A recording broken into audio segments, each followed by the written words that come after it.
Welcome to this week's Nebraska Soybean Board Weekly Market Roundup, which is brought to you by Nebraska soybean farmers and their checkoff. I'm Bryce Duskett this week, filling in for Susan Littlefield. Joining us on the program today, it's Jeff Peterson. He's the president of Heartland Farm Partners, also joined by Mike Zuzolo of Global Commodity Analytics.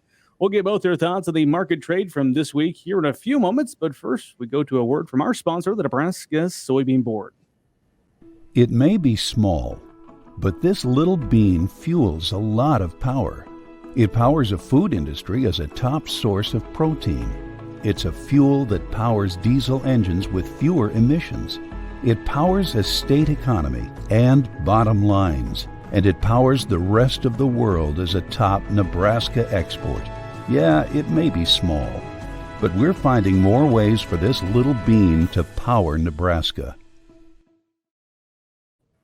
Welcome back to the Weekly Market Roundup, again joined by Jeff Peterson of Heartland Farm Partners and Mike Zuzolo of Global Commodity Analytics. Mike, I want to start with you here on today's conversation. Talk about something happened at the midweek, certainly had a big impact on the markets. At the midweek, we saw a record interest rate hike by the Federal Reserve. How did you see the commodity market reacting to that news? Yeah, good to be with you, Bryce. The basic point that I've been trying to talk to clients and subscribers about in the aftermath of the Fed policy increases, they're using a tool that is mainly demand related, and most of the inflation we're facing is more of a cost push. It's supply, it's weather, even in the case of the demand when it comes to consumer demand that the Fed's so concerned about and this inflationary pressure. It really, the source of it, a lot of it anyway, is the fiscal policy and the pandemic spending and what we sent out in terms of checks from Washington. So I think the instrument that is being used is really going to hurt our consumption base. And I think the recessionary potential really got ratcheted up at this point. And it's really going to make it difficult for consumers. It's going to make it difficult for commodity hedgers because we're not going to know as easily which is falling faster, supply or demand. And reminds me a lot of 2008 and 2012. In terms of once the weather, once the wheat, those things are done rallying, do the corn and beans have very little to fly on and therefore have to fall out of space? And that's kind of the thing that I'm starting to prepare for. And that dollar currency is first and foremost in my mind, along with those bond yields as far as near-term direction. Let me ask you this, Mike, staying with you. What can the producer do out there to see some of those signs of the impacts that you're talking about? What can they be watching? I'm very conscious of what has happened in Nebraska, as I'm sure Jeff is too, about the weather. There's other areas of the country that have been hit. Southern Illinois clients have been reporting today a lot of storm damage. I think to answer your question, Bryce, is I'm really going to use a lot more bought puts, a lot more paper positions, that if investors want to take profit in the commodities after midsummer, like 2012, or in the late summer, after 2012, then you're talking about, I think, a 15-20% potential pullback that may be worth getting into on the paper side and not do too much and overdo your cash bushel sales. Jeff, let's turn to you in this week's conversation as we look at how things finished up. July corn finished up 11 cents in the week, December closing up 10 cents, July soybeans closing down 43 cents, November settling down 30. What do you see as the most important factors impacting the corn and soybean markets right now? I think Mike brought up a good point. We've got a headwind with us with what we got going on in interest rate hikes and in trying to control inflation. But, kind of fueling that, then over on the supply side, we're right in the throes of a weather market. And I got to keep reminding myself that we are at the middle of June. This crop was planted a little late, but, here when we come back, early part of next week, I come back on trade on Tuesday, Monday night trade actually, I guess. But the market will, from the forecast side, will be looking out into those first few days of July. And right now we've got that setup of that ridge. You've got, low pressure over to the kind of the west coast. You've got kind of the low pressure setting up over the east coast, high pressure right up to the middle, increasing our temperatures. And as you're looking at the forecast, you're seeing warmer conditions and less than desired amounts of precip. And there's a few areas that are showing up a little bit dry. If you look at the last 14 days and last 30 days, it's interesting to see some parts of northwest Iowa. Interesting part over in Illinois is a little bit of dryness developing. They're okay on moisture yet, but there's some dryness there. So we're going to have to watch this forecast close. But what I find interesting about what Mike touched on is at a certain point in here, we know a weather market will go away. And when that does happen, if we also have the demand backing off, and it's a little bit tougher to see how it is backing off, but it will back down, then we've kind of got a double whammy there. And this is definitely a market that you have to make sure you get self-protected in, Bryce. Jeff, you used the term weather market. What do you mean specifically by that? Yeah, so when I talk about the weather market, what we're talking about is that we're watching the forecast, watching temperatures, watching the precip levels in different parts of the country, with the focus really all going back to saying what impact is that at the end of the day, first of all, going to have on crop conditions, but then at the end of the day, what's that physically going to end up having on the yields? And it's way too early right now to talk about anything from the yield side. But what we know from the condition side, when we come in on Tuesday, we know that we'll see some lower conditions. At least we think we'll see some lower conditions because of the weather we had this past week showing up on both the corn and the soybean side, Bryce. If you're just joining us now, you are watching the Nebraska Soybean Board Weekly Market Roundup. Our guest today, Jeff Peterson and Mike Zuzolo. Mike, as we go back to you, I mentioned the prices of where we settled at this week. What are you watching as we turn to the week ahead? Obviously, Jeff talks about the fact that it could be a weather market here, but what's going to be most important to follow? I think the technicals in mixing in with what Jeff was talking about fundamentally, Bryce, is really key, because we've got some real alarm bells ringing on the weekly and monthly charts as far as the wheat, the soft red wheat, and also the soybeans.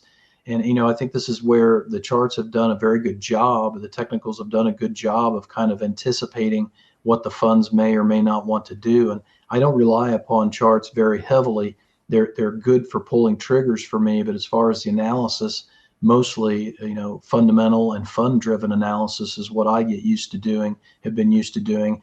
But I think we're in an environment now where if we break these major trend lines that are drawn off of lows from 6, 8, 9 months ago, it's something to take note of, especially if you're willing to do some of those paper positions. So that's the big thing for me, is coming back, knowing what, like Jeff was talking about, knowing where we're heading into the July 4th holiday. Do the GFS and Euro weather models come together finally and suggest a high rigid pressure centered over Nebraska? And unfortunately, that's the state that's being hit the worst in terms of the drought monitor. But I also think that's what the trade is really focusing on, because Nebraska is such a big corn state and it's right butt up against Iowa. Jeff, back to you. We talk about these higher prices. How would you assess corn and soybean demand holding up right now? What's interesting as we dig into it, first of all, starting on the corn side, ethanol demand has been good. We think that the pace we're on right now, as we go forward, we think we'll meet USDA's numbers, and we think we'll even have a chance to maybe see them bump up just a little bit down the road. We do have to be a little cautious there on the corn export demand, even though we're seeing very good demand and very good basis levels, some very strong basis levels all across the corn belt. The export demand that we're seeing, we're coming into a time when that safrinha crop is very competitive with ours. And I'm a little concerned. USDA and the June report, they did lower the export demand for corn. I think as we go forward, we might have to lower it a little bit more yet. We step over to soybean. Soybean demand's holding up good. Crush number, when you do a little pace analysis, is running a little bit behind pace. I do still think as we look at going forward where we're at, I think we can meet USDA's number there. And over on the export sides, even though we're not exporting a lot as it compared to what we do kind of at harvest time, we're exporting a very good quantities for this time of year. And when you couple that with the fact that we've got South American production that was a little shorter than what they were anticipating, so a smaller crop there, we're exporting out enough that I think we'll have to see an increase on the export numbers down the road. So overall, that's kind of how we're sitting, Bryce. Jeff, talking about the corn and soybean demand. Mike, I want to bring you back here and talk about wheat market. On Friday, as things close, Kansas City, July closed down 57 cents. We know harvest underway in the state of Kansas there. Reports obviously not good. So what leads things down to kind of a meltdown as we round out the week? Yeah, this is where I think the wheat really bridges the gap between the macro and the micro. We're in a harvest cycle and a harvest seasonal, so that the long position holder traditionally this time of year is just going to be very hard pressed to hold a position if he starts to take a loss, just because of the time period we're in, Bryce. But I think there's a really strong relationship right now between the copper market, China, what's happening with China and the United States, what's happening with China and Russia. I think that's really playing a role here in terms of the copper's been leaning on the wheat market and making it a lot easier, in my opinion, for funds to sell and maybe go net short at this point in time.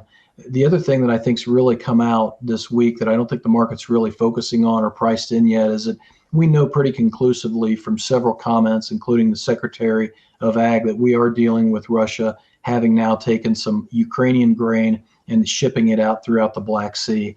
An interactive map that I can track live shipments out of the Black Sea and out of Russia specifically. A lot of wheat and corn cargoes with the Russian flag on it right now. Russia themselves says they're helping, advance some of the Ukrainian supplies into the world market. And I think the trade just hasn't caught up with that yet.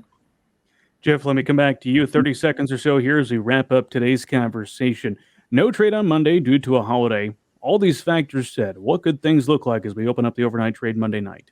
Well, it's going to be very important to watch that weather. In our mind, as we get the weather market, as I've mentioned that we're in amongst, and we come into seeing what the GFS models kick out, in the noon run and then the afternoon run, and see what the European does.